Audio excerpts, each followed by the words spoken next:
कहानी की शुरुआत में हमें सी जिलिंग नाम के एक योद्धा को दिखाया जाता है जो अपने छोटे से बेटे सी हाओ को गोद लिए गुस्से में महल की ओर बढ़ रहे होते हैं, जहां सैनिक उन्हें रोकने की कोशिश करते हैं मगर जिलिंग बहुत पावरफुल थे और वो अपनी पावर की मदद से एक एक करके सभी सैनिकों को मारते हुए आगे बढ़ रहे थे, क्योंकि उसके परिवार के लोग उसके बच्चे सी हाओ को मारना चाहते थे और उसकी बॉडी से सुप्रीम बॉम्ब निकाल लिया था।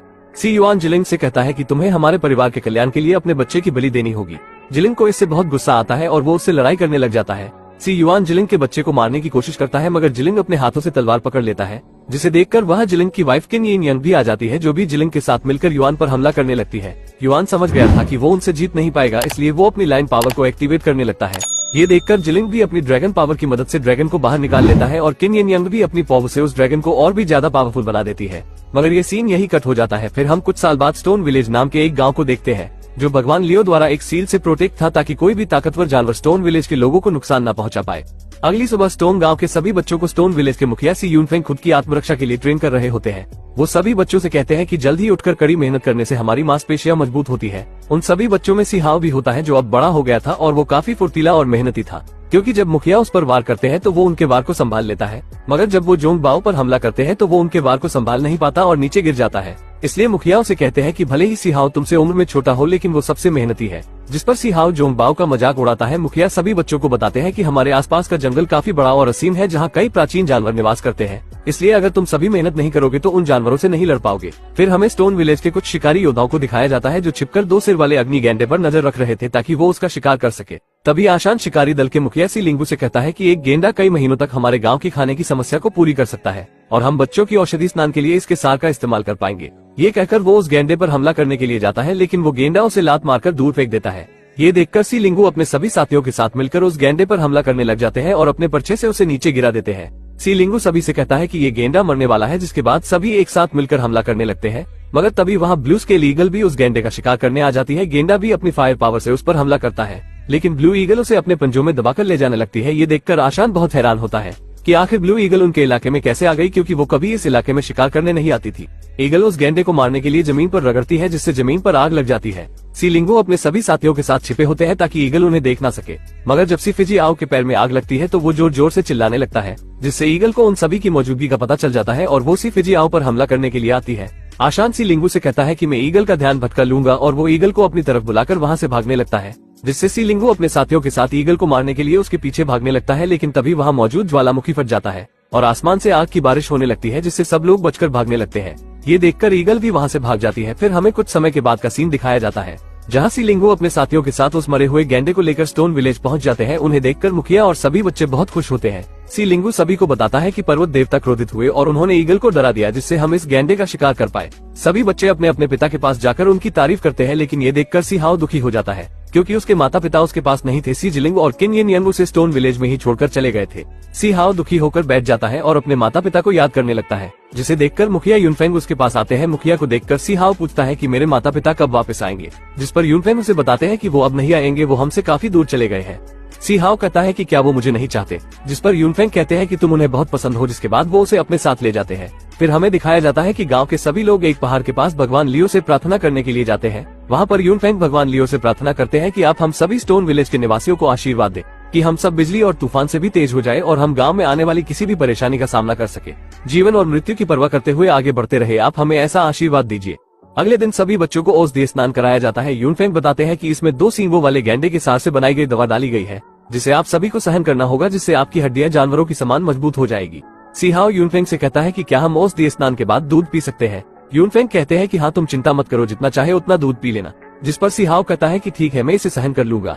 तभी सी लिंगू कहते हैं कि सी हाओ वास्तव में प्रतिभाशाली है। वहाँ खड़ा एक और आदमी बताता है कि केवल यूनफेंग ने ही रोज की शक्तियों में महारत हासिल की है। उसके बाद यूनफेंग अपनी शक्ति से उस औषधीय पानी को गर्म करते हैं, जिससे सभी बच्चों को काफी जलन होती है और वो पानी से बाहर निकल आते हैं, लेकिन सी हाओ पानी में ही रहकर उस सार की गर्मी को सहन करता है। फिर उस पानी में से उस 2 सिरों वाले गेंडे का सार निकलता है। यूनफेंग सी हाओ से कहते हैं कि तुम इसे ग्रहण करो। सी हाओ उसे ग्रहण करता है और उसे ग्रहण करते ही उसकी बॉडी का ताप बढ़ जाता है और उसमें गेंडे की पावर आ जाती है। वो उस भट्टी से बाहर निकलकर उसे अपने हाथों से ऊपर उठा लेता है। ये देखकर सभी लोग हैरान हो जाते हैं। यूनफेंग कहता है कि इस बच्चे से ये उम्मीद नहीं थी और वो उसकी बॉडी की तुलना पुराने युवा जानवरों से करते हैं। सी हाओ यूनफेंग से पूछता है कि क्या मैं अब दूध पी सकता हूँ। यूनफेंग कहते हैं कि तुम जितना चाहे उतना दूध पी सकते हो। जिसके बाद सभी बच्चे सी हाओ के पास जाते हैं और कहते हैं कि तुम बहुत असाधारण हो, तुम ये कैसे करते हो। लेकिन जोंग भाओ को इससे जलन होती है क्योंकि वो उसे पसंद नहीं करता। उसके बाद सी हाओ भगवान लियो को दूध चढ़ाता है और उनसे कहता है कि ये मेरा पसंदीदा दूध है, आप इसे पी सकते हो। साथ ही वो उन्हें ये भी कहता है कि परिवार के मुखिया यूनफेंग कहते हैं कि आपने स्टोन विलेज की रक्षा के लिए बलिदान दिया और मेरे माता पिता भी इसी गांव में रहते थे। क्या आप जानते हो कि वो कहाँ है? मैं उन्हें बताना चाहता हूँ कि मैं भी स्टोन विलेज की रक्षा कर सकता हूँ, पर मैं तो ये भी नहीं जानता कि मेरे माता पिता कैसे हैं। ऐसा कहकर वो रोने लग जाता है। तभी वहाँ सी न्यून नाम की एक छोटी लड़की उसके पास आती है। सी हाओ उससे पूछता है कि तुम्हारा भाई पाई हो कहाँ है, तुम उसके पास जाओ। सी न्यून उसे बताती है कि वो अपने दोस्तों के साथ बड़े पक्षी का अंडा लेने गए हैं। सी हाओ समझ जाता है कि पाई हो ब्लू ईगल का अंडा चुराने गया होगा, इसलिए वो उससे कहता है कि तुम यूनफेंग के पास जाओ और खुद पाई हो को रोकने के लिए चला जाता है। वही हमें डेजर्ट रॉक फॉरेस्ट में दिखाया जाता है कि पाई हो अपने दोस्तों के साथ ब्लू ईगल के घोंसले में उसका अंडा चुराने पहुंच गया था। पाई हो अपने दोस्तों से कहता है कि मैंने इतना बड़ा अंडा पहले कभी नहीं खाया, इसे खाने के बाद मेरी ताकत सी हाओ से भी ज्यादा हो जाएगी। मगर तभी ब्लू ईगल को भी इस बात का पता चल जाता है कि कोई उसका अंडा चुराने आया है, इसलिए वो तेजी से अपने घोंसले की तरफ बढ़ने लगती है। सी हाओ भी वहाँ पहुँच जाता है और सभी से कहता है कि तुम अंडा मत चुराओ, यहाँ से जल्दी भागो। मगर उनमें से कोई भी सी हाओ की बात नहीं मानते और वहाँ से अंडा लेकर चट्टान से नीचे उतरने लगते हैं। तभी वहाँ पर ईगल आ जाती है। ईगल अपने पैरों में एक सुअर फंसा कर लाती है जिसे ईगल बच्चों पर डाल देती है, मगर सभी बच्चे उससे बच जाते हैं। जिसके बाद ईगल फेदर स्पाइक से उन पर हमला करती है जिससे रस्सी कट जाती है और सभी बच्चे अंडे के साथ नीचे गिर जाते हैं। फिर सब वहाँ से उठकर अंडा लेकर भागने लगते हैं। पाई हो कहता है कि हमें चट्टानों की तरफ भागना चाहिए जहाँ पर ईगल नहीं पहुँच पाएगी। तभी भागते भागते एक बच्चे के हाथ से अंडा छूट जाता है जिसे सी हाओ पकड़ लेता है। सी हाओ ईगल से कहता है कि मैं तुम्हारा अंडा वापस लौटा दूंगा, तुम मेरा पीछा मत करो और अगर तुम मेरा पीछा करते हो तो ये अंडा टूट जाएगा। मगर ईगल सी हाओ का पीछा करना बंद नहीं करती तो सी हाओ सोचता है कि ये पक्षी तो हार ही नहीं मानना चाहता। सी हाओ एक चट्टान से उछलकर उस ईगल की पीठ पर बैठ जाता है और नीचे खड़े बाकी के बच्चे ईगल को पत्थर मारने लग जाते हैं। तो सी हाओ उन बच्चों से कहता है कि तुम वापस क्यों आ गए। तो बच्चे कहते हैं कि अगर तुम्हें कुछ हो गया तो हम मुखिया को क्या जवाब देंगे। ईगल बच्चों पर अपनी फेदर से हमला करने लग जाती है तो सी हाओ उन्हें बचाने के लिए सुअर को उनकी तरफ फेंकता है जिससे बच्चे फेदर स्पाइक से बच जाते हैं। सी हाओ को पास में एक जंगल दिखाई देता है, इसलिए वो अपने सभी दोस्तों से कहता है कि हम सभी को उस तरफ जाना चाहिए और ईगल वहाँ नहीं आ पाएगी और वो डेजर्ट ऑफ मैजेस्टी की तरफ बढ़ने लगते हैं। वही स्टोन विलेज में दिखाया जाता है कि सी लिंगू अपने साथियों के साथ बात कर रहे होते हैं। तभी मुखिया यूनफेंग सी न्यून के साथ वहाँ पर आ जाते हैं और सभी से कहते हैं कि बच्चे मुसीबत में हैं क्योंकि सी न्यून ने उन्हें सब कुछ बता दिया था कि वो सभी अंडा लेने गए थे। दूसरी तरफ सभी बच्चे डेजर्ट ऑफ मैजेस्ट में ईगल से बचकर भाग रहे होते हैं। सी हाओ अपने दोस्तों से कहता है कि आगे एक गुफा है, हमें वहाँ छुपना होगा। लेकिन वहाँ जाने पर उन्हें पता चलता है कि गुफा का गेट बंद है। जिसके बाद सी हाओ जोंग बाओ को कहता है कि तुम ये अंडा पकड़ो, मैं गेट खोलता हूँ। और फिर सी हाओ अपनी राइनो पावर की मदद से गेट पर पड़े पत्थरों को तोड़ देता है। जिसके बाद सभी बच्चे गुफा के अंदर जाने लगते हैं, मगर बीतेवान नाम का लड़का नीचे गिर जाता है और ईगल लगातार उसकी तरफ बढ़ रही होती है। लेकिन सही समय पर सी हाओ उसे बचाकर गुफा के अंदर ले आता है, मगर ईगल अपने पंखों से उन पर हमला करती है जिससे वो सभी दूर गिर जाते हैं और सी हाओ का हाथ एक पत्थर पर पड़ने की वजह से वहाँ एक प्रोटेक्टिव सील्ड एक्टिवेट हो जाती है जिससे ईगल उसके अंदर नहीं आ पाती। ये देखकर सभी बच्चे पूछते हैं कि ये क्या हुआ, जिस पर सी हाओ उन्हें बताता है कि मुखिया ने कहा था कि हमारे गांव के पूर्वज बहुत ही बलवान थे, ये रून उनके द्वारा छोड़ा गया होगा। लेकिन ईगल अपने जोरदार हमले से उस सील को तोड़ देती है और गुफा के अंदर आने की कोशिश करती है। तभी वहाँ पर यूनफेंग सभी शिकारियों के साथ आ जाते हैं। सी लिंग और आशान साथ में मिलकर ईगल पर हमला करने लगते हैं। मौका देखकर सभी बच्चे यूनफेंग के पास आ जाते हैं। जोंग बाओ उन्हें कहता है कि मुझे अंडा नहीं चाहिए, उसे ईगल को वापस लौटा दो। यूनफेंग कहते हैं कि हम ऐसा नहीं कर सकते, ये अंडा भी हमारे लिए खतरा हो सकता है। वहीं दूसरी तरफ आशान और सी लिंगू मिलकर ईगल को कड़ी टक्कर दे रहे होते हैं, जिसे देखकर यूनफेंग कहते हैं कि अब हमें जल्द ही गाँव लौट जाना चाहिए।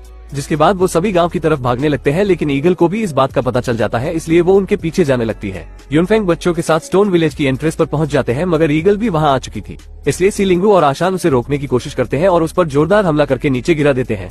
ईगल सभी को अंदर जाने से रोकने के लिए अपनी पावर से पहाड़ को तोड़ देती है, जिससे यूनफेंग पर पत्थर गिरने लगते हैं, लेकिन वो एक ताकतवर सील बनाकर खुद को बचा लेते हैं और इसी सब के बीच एक छोटा पत्थर अंडे को लग जाता है, जिससे उसमें दरार आ जाती है। फिर सब लोग गांव के अंदर चले जाते हैं। ईगल उन्हें रोकने की कोशिश करती है, तभी वहां पर सीलिंगू और आशान पीछे से उसके पंजे पकड़कर उसे नीचे फेंक देते हैं और गांव के अंदर चले जाते हैं। गांव का गेट छोटा होने की वजह से ईगल अंदर नहीं जा सकती थी। सीलिंगू मुखिया के पास जाता है और कहता है कि ईगल गांव के बाहर है और यहाँ ईगल गांव के अंदर जाने की कोशिश करती है। तभी भगवान लियो की आत्मा सील बनाकर ईगल को रोक देती है। मुखिया कहता है कि हमारा गांव भगवान लियो द्वारा संरक्षित है और फिलहाल अभी के लिए हम सुरक्षित है। आशान अपने बेटे पाई हो पर गुस्सा करते हुए कहता है कि ये सब तुम्हारी वजह से हुआ। तभी वो अंडा टूट जाता है और उसमें से ईगल का बच्चा निकलता है। सब लोग ये देखकर चौंक जाते हैं, लेकिन वो ईगल बेबी पूरी तरह से विकसित न हो पाने की वजह से अपना दम तोड़ देती है, जिसकी वजह से सभी काफी दुखी होते हैं और फिर पाई हो उस बेबी को यूनफेंग को दे देता है। यूनफेंग बताते हैं कि ईगल और स्टोन विलेज के लोग पहले से ही कट्टर दुश्मन रहे हैं, जिस पर पाई हो माफी मांगते हुए कहता है कि ये मैंने जानबूझकर नहीं किया, मुझे नहीं पता था कि ऐसा हो जाएगा। जिसके बाद यूनफेंग उस बेबी ईगल को नीचे रख देते हैं और यहाँ ब्लू ईगल को भी पता चल जाता है कि उसका बच्चा मर चुका है, इसलिए वो क्रोधित होकर अपनी पूरी ताकत से स्टोन विलेज पर हमला करता है